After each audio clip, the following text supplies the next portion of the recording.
Hello नमस्कार दोस्तों, आप सभी का हमारे YouTube channel PTF IAS academy में स्वागत है। बहुत अभिनंदन है आप सभी लोगों का।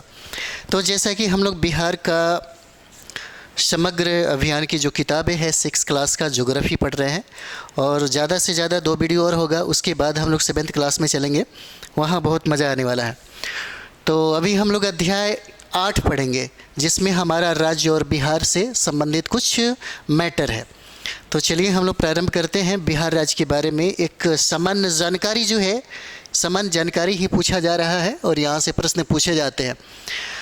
यह पूर्वी भारत का महत्वपूर्ण राज्य हो जाता है। यह जो है पूर्वी भारत का महत्वपूर्ण राज्य हो जाता है, जिसके बारे में हम लोग जानेंगे। तो ये हमारा बिहार का मैप है। बिहार के मैप से कुछ चीज़ें हम लोग जानेंगे, है ना। मैप हो जाएगा बिहार का मैप। चलिए मैप आप अपने रूम में लगाइए, बहुत फ़ायदा होगा इसका। ये बिहार है जो एक तरफ से अगर देखा जाए, है ना, तो इसका अंतर्राष्ट्रीय जो सीमा है यह उत्तर से नेपाल के साथ सटती है। यह नेपाल के साथ जो है इसका सीमा साझा करता है। उत्तर में जब भी हम लोग यहाँ पे जाएंगे, ये जो क्षेत्र आप देख रहे हैं यह नेपाल के साथ साझा करती है। और बिहार का जो डिस्ट्रिक्ट है, यहाँ पे बिहार का डिस्ट्रिक्ट 7 डिस्ट्रिक्ट है जो नेपाल के साथ अपना सीमा साझा करता है।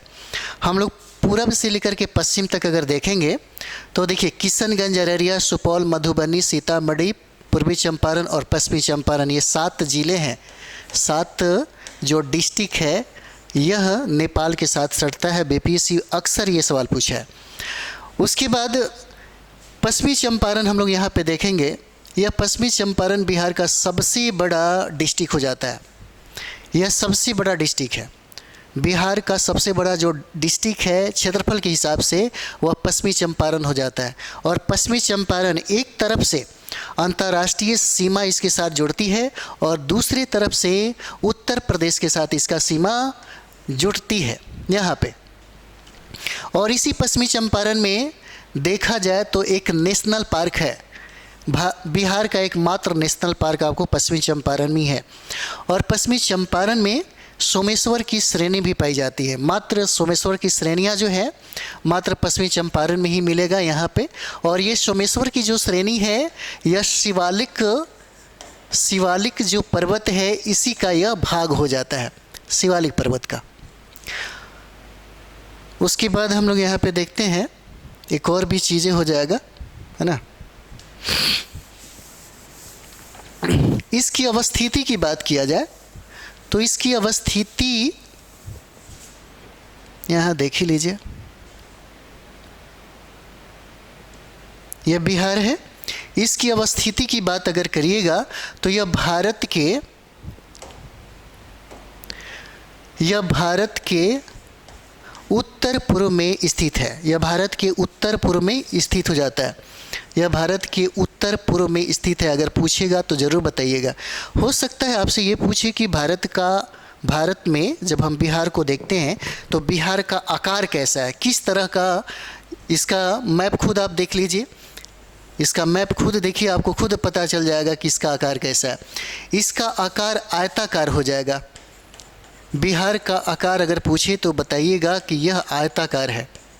बिहार का आकार जो है आयताकार हो जाता है। और यहाँ की जलवायु मानसूनी हो जाती है। फिर हम लोग बुक पे आएंगे। यहाँ की जलवायु बिहार की जलवायु मानसूनी हो जाती है। मानसूनी है बिहार की जलवायु। और यहाँ पे औसत वर्षा जो है 125 cm है, यानी कि कह सकते हैं कि 1054 मिलीमीटर हो जाता है यहाँ पे। सीमावर्ती देश हम लोगों ने देखा। सीमावर्ती देश ये नेपाल हो जाएगा। बिहार के दक्षिण में यह झारखंड है, यह झारखंड हो जाएगा। और बिहार के पूरब में वे वेस्ट बंगाल हो जाएगा और इसके पश्चिम में उत्तर प्रदेश हो जाता है। यहाँ पे उत्तर प्रदेश हो जाएगा। एक चीज़ और भी देखा जाए, बिहार मतलब बंगाल से अलग होकर के एक नया प्रांत के रूप में बना। और यह प्रांत बना 1912 में। इसीलिए हमेशा बिहार जो है 22 मार्च को बिहार दिवस मनाता है। हमेशा 22 मार्च को यह बिहार दिवस मनाता है, 22 मार्च को। और 1936 में इसके बाद यानी कि 1936 में कहें तो 1912 में दो राज्य संयुक्त रूप से अलग हुआ था, एक बिहार और एक उड़ीसा। लेकिन बाद में उड़ीसा अलग हो जाता है 1936 में, और फिर कुछ दिनों के बाद लगभग 2000 में, लगभग नहीं 2000 में ही झारखंड जो है वह बिहार से अलग होकर के एक नया प्रांत बना, झारखंड अलग हुआ। तो 1912 को बिहार का जन्म होता है, बिहार और उड़ीसा संयुक्त रूप से अलग हुआ। फिर से 1936 में बिहार अलग हो जाता है, और फिर 2000 में बिहार से झारखंड अलग होकर के एक नया प्रांत बनता है। 22 मार्च को हमेशा प्रत्येक वर्ष 22 मार्च को बिहार दिवस मनाई जाती है। कुछ और भी फैक्ट हम लोग देखें एग्ज़ाम के व्यू से, तो और भी आगे देख लीजिए। बिहार का राजकीय जो पशु है, पूछ दे सकता है आपसे, राजकीय पशु यहाँ पे हो जाएगा बैल, राजकीय पशु बैल हो जाएगा। और राजकीय अगर पक्षी आपसे पूछे तो ये गौरैया हो जाएगा, गौरैया। अगर राजकीय वृक्ष पूछे तो यह वृक्ष पीपल का वृक्ष हो जाएगा, पीपल का वृक्ष हो जाएगा। और राजकीय अगर फूल पूछता है तो यह फूल गेंदा हो जाएगा, गेंदा का फूल हो जाएगा यहाँ पे। राजभाषा बिहार का हिंदी है, राजभाषा बिहार का हिंदी है। और द्वितीय अगर राजभाषा की बात करें तो यह उर्दू हो जाएगा, यहाँ पे उर्दू हो जाता है। चलिए आगे हम लोग बुक पे आते हैं। चलिए, यानी कि यह पूर्वी भारत का महत्वपूर्ण राज्य हो जाता है, कौन? बिहार। इसकी उत्तर से दक्षिण की लंबाई 345 किलोमीटर और पूरब से पश्चिम की लंबाई 483 किलोमीटर है। आप बिहार को ऐसे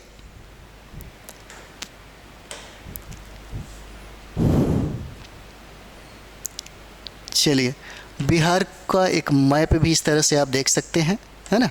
बिहार का मैप एक देख लीजिए। और यही जो गंगा नदी है, यही गंगा नदी बिहार को दो भागों में बांटती है। बीचों बीच से गंगा नदी गुजरती है और यही बिहार को दो भागों में बांटती है। एक हो जाएगा उत्तरी बिहार और दूसरा हो जाता है दक्षिणी बिहार। उत्तरी बिहार को यह हमेशा बाढ़ से प्रभावित रहता है, एक समस्या ही है बिहार के लिए। उसके बाद दक्षिणी बिहार जो हमेशा सूखा से प्रभावित रहता है। यही सवाल है, पूछता है कि इसकी लंबाई उत्तर से दक्षिण कितना है। जैसे उत्तर से दक्षिण की लंबाई कितना हो जाएगा? 345 किलोमीटर। और पूरब से पश्चिम की लंबाई कितना हो जाएगा? 483 किलोमीटर है। यहाँ पे 483 किलोमीटर हो जाता है। नेक्स्ट देखिए, कहता है यहाँ पे कि बिहार के उत्तर में क्या है? नेपाल हो जाएगा। बिहार के उत्तर हम लोग नेपाल देखते हैं, और पूरब में पश्चिम बंगाल हो जाएगा, और बिहार के दक्षिण में झारखंड है, और बिहार के पश्चिम में उत्तर प्रदेश हो जाएगा। बिहार में 9 प्रमंडल हो जाते हैं। बिहार में 9 प्रमंडल है और डिस्ट्रिक्ट की संख्या आपको 38 हो जाएगा। अभी 49वां जिला की बात किया जा रहा है जो बाढ़ के रूप में प्रस्तावित है।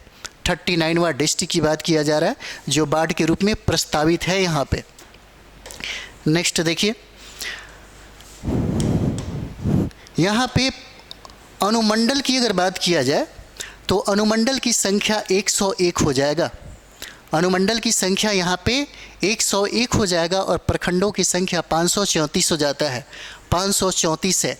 बिहार में धान की खेती बहुत प्रमुख होती है। बिहार में ही नहीं, अगर हम लोग पूरे भारत में अगर बात करें तो भारत में सर्वाधिक धान की खेती आपको वेस्ट बंगाल में होता है। और पूरी दुनिया में अगर धान की खेती की बात किया जाए तो सबसे ज़्यादा चीन में इसका उत्पादन होता है। यानी कि जहाँ जहाँ सर्वाधिक जनसंख्या है वहाँ पे रिलेशन है किसका? धान का। तो चलिए नेक्स्ट हम लोग करते हैं तंबाकू। तंबाकू के बारे में यहाँ पे देखिए, कहता है कि वैशाली, समस्तीपुर, मुजफ्फरपुर, यहाँ पे तंबाकू का उत्पादन सबसे ज़्यादा होता है। तंबाकू का उत्पादन कहाँ पे? वैशाली में, समस्तीपुर में और मुजफ्फरपुर में। गन्ना सबसे ज़्यादा छपरा, सिवान, गोपालगंज और चंपारण का क्षेत्र आ जाता है गन्ना के क्षेत्र में। जूट के उत्पादन में सबसे ज़्यादा प्रथम स्थान जो बिहार का है वह पूर्णिया का हो जाएगा। पूर्णिया में सबसे ज़्यादा जूट का उत्पादन होता है। लेकिन अगर भारत में बात करें तो वेस्ट बंगाल हो जाएगा। वेस्ट बंगाल हो जाएगा। अगर विश्व की बात करें तो यह बांग्लादेश हो जाएगा, बांग्लादेश। यानी कि जूट उत्पादन में विश्व में सबसे पहला स्थान बांग्लादेश का है, और भारत में राज्यों में सबसे पहला स्थान वेस्ट बंगाल का है। और बिहार में जूट का उत्पादन आप देखते होंगे, जो वेस्ट बंगाल से सटा हुआ जो पार्ट है उसी में सबसे ज़्यादा जूट का उत्पादन होता है। यानी कि जूट के उत्पादन में पूर्णिया का नंबर 1 स्थान है। जूट में पूर्णिया, कटिहार, अररिया और किशनगंज में जूट का उत्पादन होता है। बिहार में मात्र 7.84% भूभाग पर क्या है, वन है। और सर्वाधिक वन कहाँ पे मिलेगा, कैमूर में मिलेगा, है ना। सर्वाधिक वन जो है कैमूर में मिलता है। कुछ और भी चीज़ें हम लोग यहाँ पे देखेंगे, फिर आगे बढ़ते हैं। चलिए नेक्स्ट हमारा ये हो जाएगा, है ना। तो नेक्स्ट और भी किया जाए। पॉलिटिकल जानते हैं, क्योंकि पॉलिटिकल से प्रश्न पूछे जाते हैं। बिहार में विधानसभा की सीटों की संख्या 243 हो जाएगा। विधानसभा में सीटों की संख्या 243 है, और इस 243 में 40 सीटें जो है वो आरक्षित है।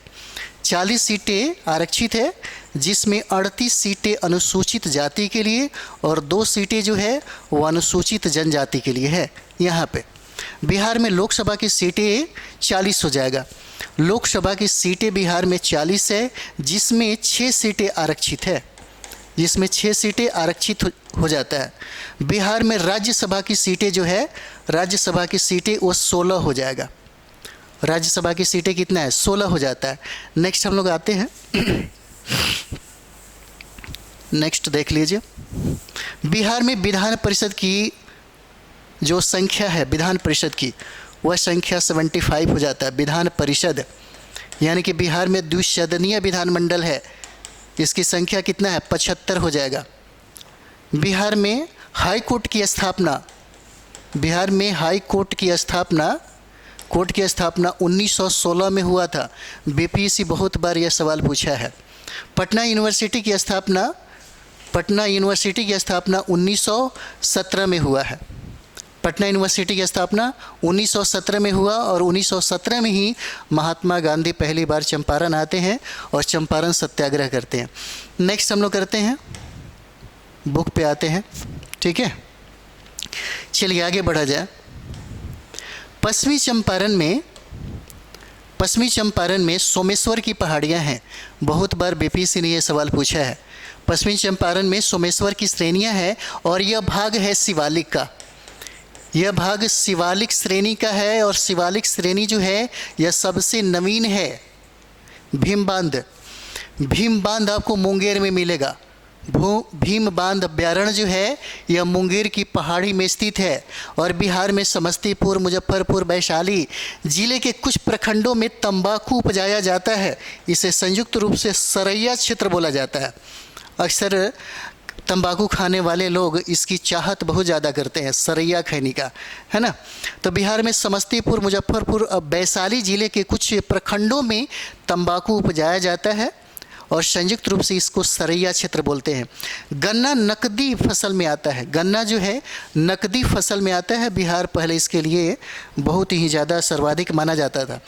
अभी देखते हैं, पश्चिमी चंपारण में वाल्मीकि अभ्यारण्य है, वो बाघ के लिए संरक्षित क्षेत्र हो जाता है। पश्चिमी चंपारण। कांवर झील देखिए, तो कांवर झील ये बेगूसराय में है। कांवर झील क्या है, बेगूसराय में है। और जनसंख्या के अगर दृष्टिकोण से देखा जाए 2011 जनगणना के अनुसार, तो बिहार का स्थान तृतीय हो जाता है। पहला स्थान हो जाएगा उत्तर प्रदेश का, और दूसरा स्थान हो जाएगा महाराष्ट्र का, और तीसरा स्थान हो जाता है बिहार का हो जाएगा।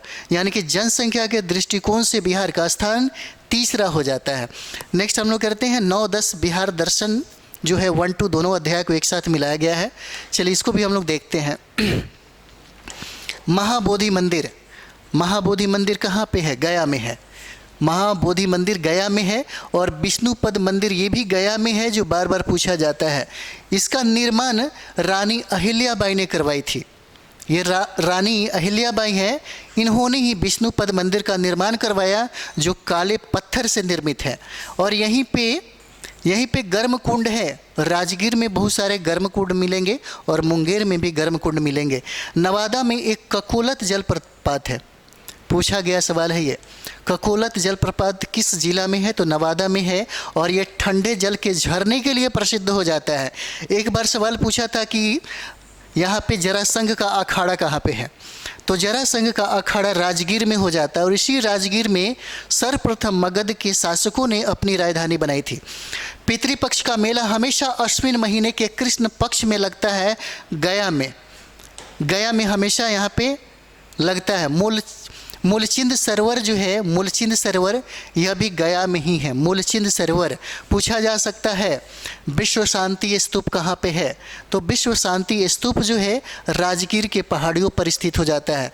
गौतम बुद्ध को ज्ञान प्राप्ति बोध गया में हुआ पीपल वृक्ष के नीचे, और इसी पीपल वृक्ष को गौड़ वंश का एक शासक था जिसका नाम था शशांक, उसे बड़ा नफरत था बौद्ध धर्म से। इसीलिए जहाँ पे बुद्ध को ज्ञान की प्राप्ति हुई थी उसी बोधि वृक्ष को उसने कटवा दिया, क्योंकि वो शिव भक्त था और नहीं चाहता था कि भारत में मतलब बौद्ध धर्म का विकास हो सके।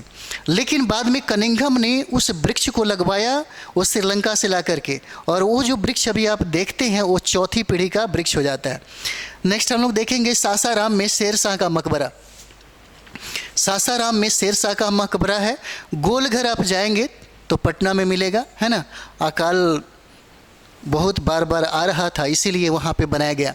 पटना सिटी में आपको तख्त हरमिंदर साहिब का गुरुद्वारा मिलेगा। और शेरशाह के बचपन का नाम था फरीद खां। हम लोग आगे के क्लास में सबको अलग से डिटेल्स में पढ़ेंगे आगे की क्लास में।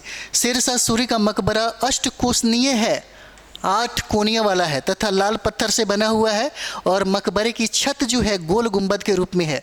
मकबरा जो है तालाब के बीचों बीच है और बीचों बीच एक पुलिया मुख्य द्वार से क्या करती है, मकबरे तक ही ये जाती है यहाँ से। चलिए नेक्स्ट हम लोग यहाँ पे देखेंगे। नेक्स्ट हो जाता है यह मकबरा भारतीय पुरातत्व सर्वेक्षण विभाग के सर्वेक्षण में है, इसी के देखरेख में, है ना। गोलघर का स्थापना 1786 में हुआ था। इम्पोर्टेंट है, पूछा गया है। गोलघर का स्थापना 1786 में हुआ, जिसका निर्माण जॉन गॉलस्टी ने करवाई थी, ताकि दुर्गम या अकाल के समय इस अनाज से मदद कर लोगों की जान बचाई जा सके। गोलघर की दीवार जो है 12 फीट मोटी है और 96 फीट जो है यह ऊंची हो जाती है। अब नेक्स्ट हम लोग फाइनल इसको करेंगे 6ठी क्लास का, इस SCERT की किताब को नेक्स्ट वीडियो में फाइनल कर देंगे, है ना। उसके बाद 7th क्लास का हम लोग ज्योग्राफी पढ़ेंगे, 8th 9th 10th पढ़ेंगे। इसके बाद बहुत ही ज़्यादा कंटेंट आपको वहाँ से मिलने वाला है। चलिए हम लोग मिलते हैं अगले वीडियो में। थैंक यू वेरी मच आप सभी लोगों को।